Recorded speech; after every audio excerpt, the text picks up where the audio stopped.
Hi, I'm Emmon from Games We Play, and I'm currently hanging out with Rob from Front Row Live. He's behind the camera filming me. Yeah.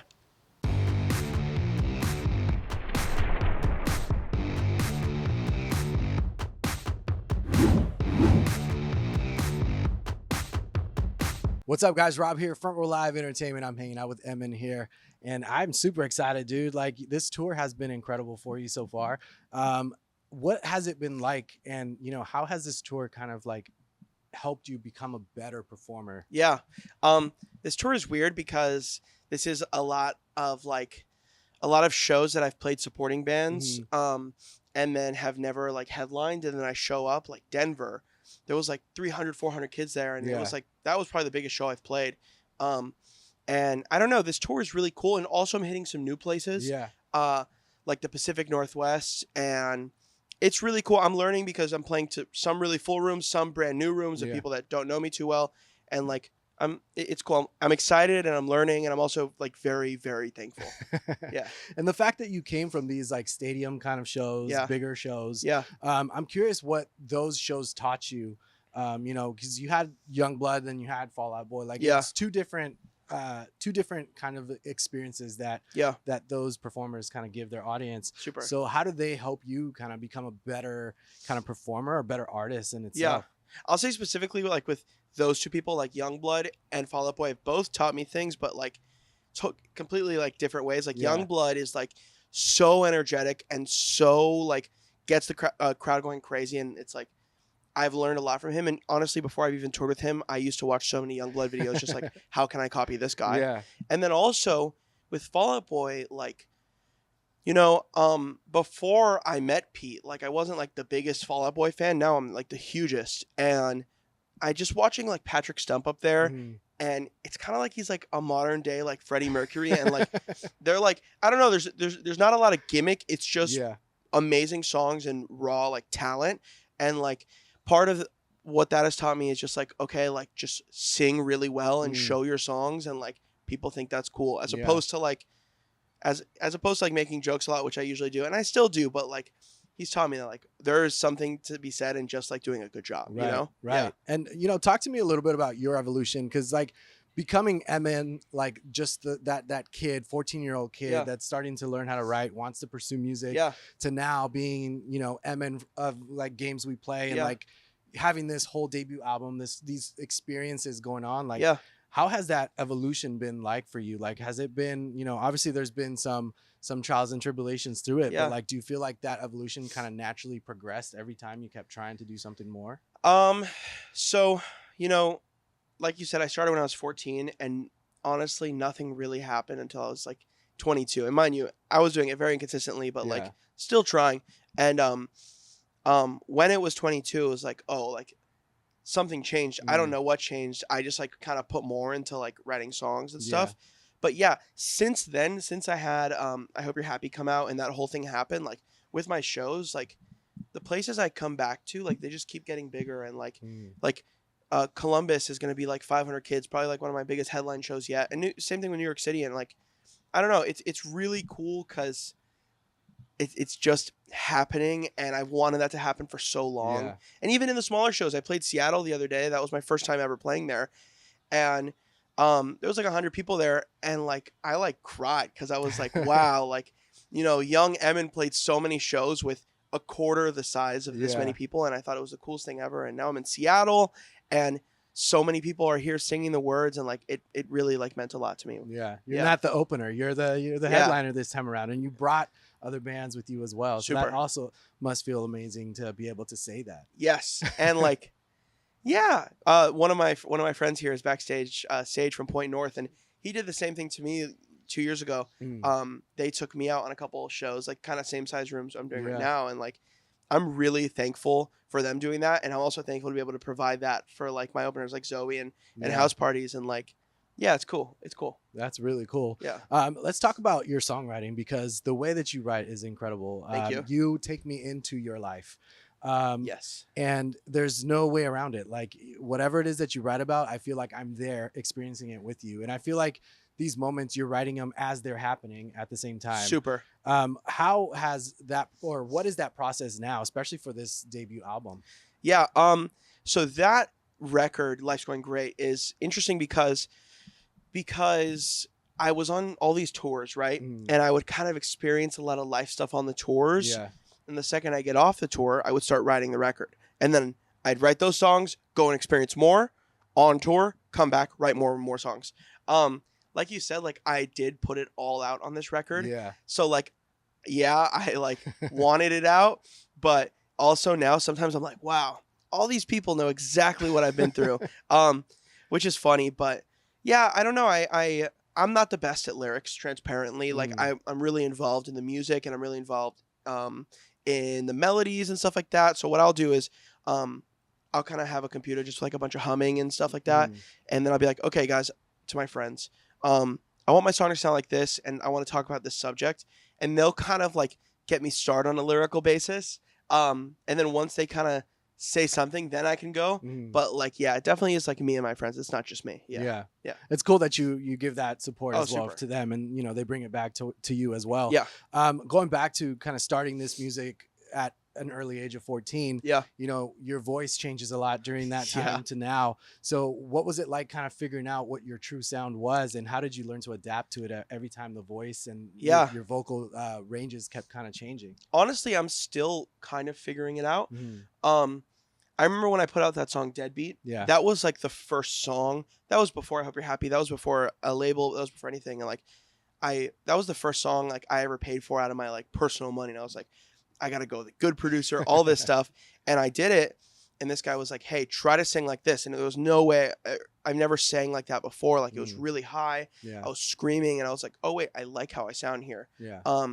So I've kind of been messing with that. All my songs are like fairly high for me, right at the point like before I start breaking. Mhm. So it's super hard to sing live, but yeah, and also just like evolving in music genres. Like I constantly like new bands, Mhm. and I constantly like growing up. I used to like punk rock, but now I like stuff with like a little cleaner guitars and Yeah. like I think my music will always be evolving and not like. I don't really like always see it like staying in like pop punk, just kind of like whatever I'm listening to, Yeah. you Yeah. know, Whatever feels right for you. and whatever fits like what I'm writing about, Right. you know? Yeah. Right. When I'm listening to this debut album, it's really cool because, in a sense, it kind of feels nostalgic. Because there's moments on certain songs where I feel like your voice sounds like if it was a mixture of Benji and Joel from Good Charlotte, a Yeah. mixture of Derek from Mayday Parade, a Yeah. mixture of Never Shout Never. Like you have this like incredible sound that makes me feel like I've been listening to you Hell yeah. forever. Hell yeah. And the fact that these songs are also like breaking my heart at the same time, it reminds me of those days when I would just be in my bedroom and just listen to like my emo songs, my pop Yeah. punk songs. Yeah. What was that like for you recording for these songs, and what kind of impact did the songs have to your vocal ranges and your vocal tones? Yeah, I mean, this record, I think like a lot of it, like we kept saying in the studio, it's like also kind of like hip hoppy in a sense. Yeah. Like all star, like there's like I'm not rapping, but like there's You're a lot getting of there. yeah, there's a lot of rhythm. Yeah. And all like the drum beats are always like God. Yeah. And it kind of changes per song because there's like songs like The End where I'm like screaming extremely loud in the chorus because it's so high. But then there's also songs like Pretty Boy, you Mhm. know? And Pretty Boy's a chill song, and I don't know. I would say the way I'm singing on all these tracks is very dependent on what I'm singing about, for Yeah. sure. Now you Yep. brought a new producer on board for this Yep. album, Larry Hibbitt. Yeah. So I'm curious, like usually when artists are gonna open up this way in their music, they tend to go with someone they've been with for a long time, Yep. someone they're comfortable with. Yeah. You did the complete opposite. Yeah. What was it about Larry that, obviously he has an incredible discography, Yeah. but what was it about him that you felt comfortable from the get-go to even create this whole album with him? So I think music right now in general all sounds really perfect. Yeah. Like, and I love it. Like some of my songs sound like that. But like all the drums are huge. All the vocals are like super in tune. All the guitars are like, they sound like It's a too wall. perfect. Yeah. Yeah. And I don't know, Larry, I just found him, he like produced this random record and I was like, oh, like this doesn't sound perfect, and it sounds like produced Yeah. and intentional and like intentionally funky, Yeah. not like not like intentionally perfect, Right. you know? So I was like, I want that, because I hear my favorite bands like Third Eye Blind and Smash Mouth and yeah, and even like Blink-182, like all the sounds and all like the vibe is like really organic, and it sounds like it's a band, and it sounds like it's cool. And I heard that in Larry when I feel like maybe I haven't heard that in a while in other people, you know? Yeah. Yeah. Now, during that process of recording the record, how did he kind of push you and help you stay out, like step out of that comfort zone for you? Yeah. So Larry is cool because Larry, like, we I don't want to say like I co-produced it, but it's very like Emmyn and Larry, Yeah. you know? So I have a lot of the ideas, but also Larry is like really good at producing and like using a board and understanding how to get sounds that like I would never know how to do. So with that, like I'll come up with an idea and he's like, yeah, but what if we recorded this idea and then we put it through like a tape machine and then like Sick. slowed it down, and it's Yeah. like, it's really cool, like artistic producer stuff that I can't think of. Mm. I just like know how to play guitar and I just know how to play drums, you know? So I think Larry is like kind of the perfect fit for games we play. Yeah. So in saying that, what was like maybe the most like unique way to create a sound or Yeah. something on this album that you hadn't done before, or like kind Yeah. of threw you out of the loop? A few things. I have a song called Girl Shaped Crater, and there's actual like no bass guitar in that song. Yeah. It's like made with like a weird guitar called a bass 6, but it's not a bass. Is that the 6 string? No. Yes. Okay. Yes. But if you play it, it's like not a bass. Yeah. So that's what we did with Girl Shaped Crater, which is super interesting because if you listen to it really closely, like it's not like thick and it's not like super low endy. It's very interesting sounding. And then also I have a song called Naked. And there's a part in the second verse where I wouldn't have been able to do this without Larry.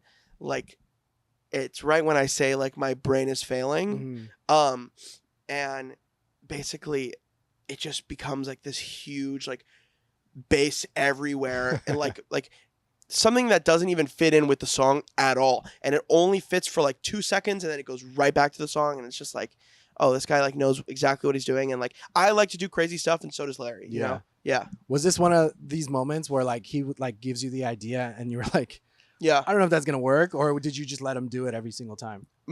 I would say a lot of it is like, Larry, let's try this, and then I'll record it, and then I'll sit on my phone for like an hour while he keeps doing random stuff to what I just recorded. Yeah. But you know, with recording, like trying to do like cool, unique stuff, it takes much longer, and recording is also a lot more boring than like just like recording a good sounding guitar and putting it in, you know? Like we're purposely trying to make bad things sound cool. Yeah. You know? That was kind of the vibe for this record. During the recording of your vocals, Yeah. was there any one song that kind of challenged you the most, just because maybe that song was way too personal that you couldn't kind of keep it together or control your vocals during it? Or maybe it was like you really stepped out of your vocal range, your comfortable vocal range, and kind of like try to nail that? I'll say that my song Girl Shaped Crater is probably like the hardest song to sing. And I went into this recording this record without knowing how to sing at all. And then there's this girl that my label hooked me up with, and her name is Melissa Cross. Melissa Cross is a freaking legend. Yeah. Yeah. She like teaches like freaking Chester Bennington of Linkin Park how to sing, you know? And like she's so legendary, and like I recorded Girl Shaped. It's the highest song on the whole record. It's so hard to sing. I didn't have a voice when I sang it. And now like I sing Girl Shaped Crater in the same key every night, which is so weird because like, fun fact, most bands, I do this too. Most bands like record a song higher and then they'll play it lower than what they recorded at. But I'm proud to say, because of Melissa Cross helping me learn how to sing, we're playing it in the same key, and I'm proud of myself and thankful to her. That's awesome.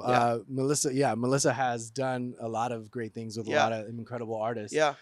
During this process of working with her, how did she help you kind of understand your voice and understand your vocal tone? I have no idea. It just happened. Yeah. So her way of teaching is very interesting. Yeah. And I was a bad student at first, and I was like, this doesn't make any sense. And then she was like, just do it. I promise it'll work. And then I like didn't do it for a really long time. And then 2 weeks before the tour, I was like, Melissa, okay, if I do this, will it work? And she was like, yes, just do it. And yeah, I like make all these really weird, like guttural sounds in the morning. Yeah. And like it kind of just sets me up for the rest of the day. And I don't know how and I don't know why, but I can sing my songs now. Yeah. Yeah. The fact that you're able to hit those notes Yeah. for the song, Yeah. did that kind of impact the way that you now write your music? Because now you can consider that high note moving forward? Or did that not impact No, you at all? because I write songs that I cannot sing, you know? So this has just been going on forever. It's been I'm not joking, it's been a serious problem. Like I write songs and I'm like, "Oh, it'd be awesome if I'd be able to sing that." And then I somehow figure out how to do it in the studio and never can do it live. Yeah. But now I can do it in the studio and I can do it live. Yeah. Which song on this album was the most comfortable for you to sing? Comfortable was round and round. Oh, no, it wasn't. I'm lying. Pretty Boy. The drum solo. Yeah. No, it was Pretty Boy. That song is like a pretty low song, and it's chill. And we're Yeah. playing that tonight, and it's one of my favorite songs to play. It's like the least Games We Play sounding Games We Play song, but yeah, Pretty Boy is like really easy to sing, but also really fun. Yeah. Yeah. During this entire process of creating this album, what did you learn about yourself that you didn't know prior? When I made Life's Going Great, I think this is really interesting. I think that I went in and I thought I knew how it was going to happen, you know? The And- recording process or the Yeah. album as a whole? How the album was going to come out, Okay. you know? I thought I knew what songs were going on. I thought I knew like what I was trying to convey in each of these songs. Mm. And I ended up like going back to Larry's studio like 4 more times, like after the record was already supposed to be done, Yeah. you know? And like that's where songs like Petty Enemy, which is one of my favorite songs I've ever made, came out. And Which is a freaking heavy song. yeah, like lyrically and sonically, Yeah. it's the heaviest probably song I've ever made. Yeah. And just like the guitars and stuff. But like, yeah, I thought I knew what was gonna happen, and then turns out later that like a lot of my favorite songs like kind of came to be way after the record was supposed to be done. So it was just like I learned that like I don't know what's gonna happen, you Yeah. know? Yeah. Imagine if that record came out without the songs. Yeah. Yeah. Like, would you be happy with yourself had you written those songs a few days later?